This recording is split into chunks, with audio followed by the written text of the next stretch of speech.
আসসালামু আলাইকুম। সবাই কেমন আছেন? আশা করি সবাই ভালো আছেন। আলহামদুলিল্লাহ আমিও ভালো আছি। আজকে রান্না করব আলু দিয়ে, তারপর হচ্ছে রুই মাছ রান্না করব। আপনারা এভাবে বাসায় ট্রাই করতে পারেন।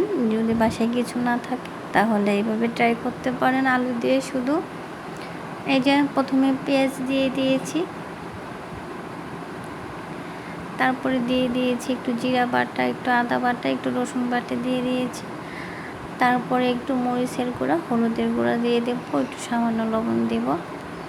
আর লবণটা আপনার স্বাদ মতো করে দিবেন, জালটাও আপনার স্বাদ মতো। কেউ হয়তো বেশি জাল খায়, কেউ কম জাল খায়। আমাদের এখানে একটু বেশি জাল খাওয়া হয়, তাই একটু মরিচটা বেশি দেওয়া হয়েছে। আর দেখা গেল যে বাসায় কিছু নাই, কোনো সবজি নাই, এখন কেউ নাইও আনার মতো, এখন কি রান্না হবে।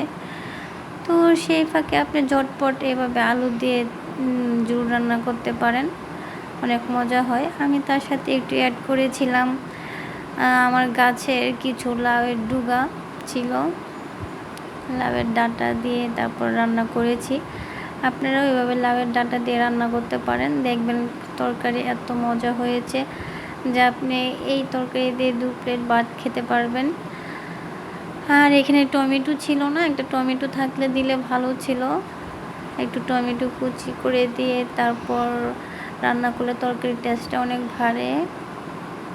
এই যে দেখেন ভালো করে আলুগুলোকে কষিয়ে নিচ্ছি, ডাঁটা দিয়ে ভালো করে কষাচ্ছি। আপনারা ওইভাবে কষিয়ে তারপর পানিটা দিবেন।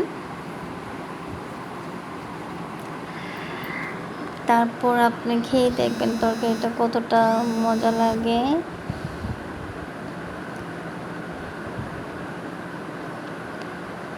আমি কিন্তু পানি দিয়ে দেব।